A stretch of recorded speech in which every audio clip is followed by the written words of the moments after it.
You are a mover, you are a doer. If you could make America perfect, how would you do it?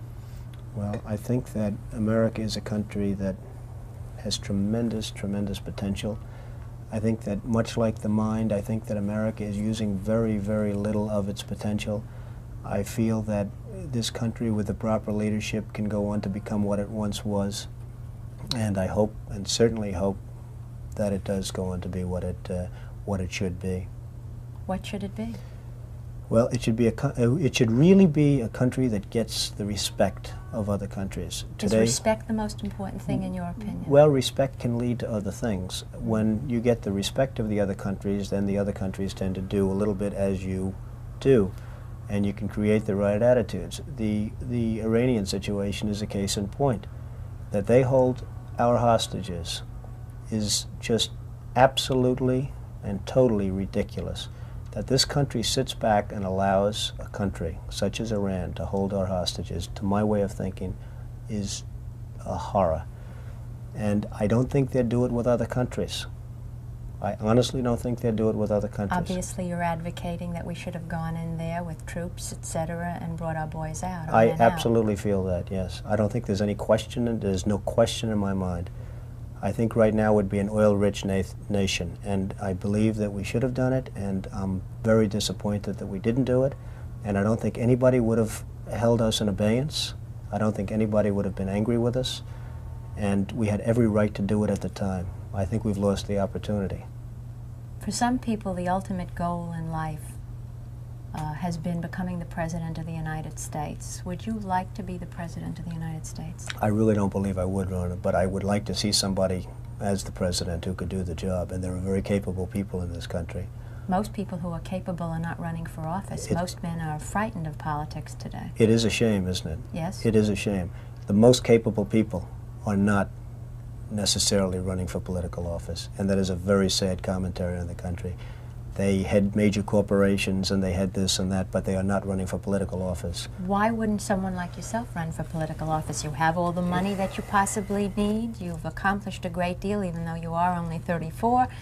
I know there's a lot of things that you possibly can do in the years ahead. Why wouldn't you dedicate yourself to public service? Because I think it's a very mean life. I would love and I would dedicate my life to this country, but I see it as being a mean life, and I also see it as somebody with strong views and somebody with the kind of views that are maybe a little bit unpopular, which may be right, but may be unpopular, wouldn't necessarily have a chance of getting elected against somebody with no great brain but a big smile. And that's a sad commentary for the political process. Television, in a strange way, has ruined that process, hasn't it? It's hurt the process very much. I mean, the Abraham Lincolns of the world. Abraham Lincoln would probably not be electable today because of television. He was not a handsome man, and he did not smile at all. He would not be considered to be a prime candidate for the presidency, and that's a shame, isn't it? But if all the men are like you, then when are we going to get somebody who might be good? I don't know. I hope it's around the corner, but I don't know. I really don't know. What I would like to be involved in is trying to help choose somebody, or working with a group of people whereby they put up a candidate who would be acceptable to be a presidential, to be the president.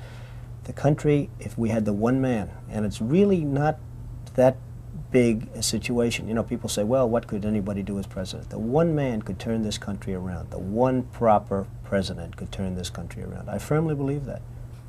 If you lost your fortune today, what would you do tomorrow? Maybe I'd run for president. I don't know. Donald Trump will be called president! Donald Trump is president of the United States. Take it to the bank. Okay. I guarantee it. All right, all right. I think if he becomes the president, he'll make it great, because the States is already great. I think that man will be president of the United States. On that note, Tom, pleasure. Take it Thank from you me. very How much. about that? Cheers, Tom. Thank you. He will be president of the United States. Okay, here we are. And which Republican candidate has the best chance of winning the general election? Of the declared ones, right now, Donald Trump. I'll make a prediction, though, for you. And I don't really get into predictions much, but this one I'll go way out on a limb. Donald Trump will be president of the United States. Donald Trump is president of the United States.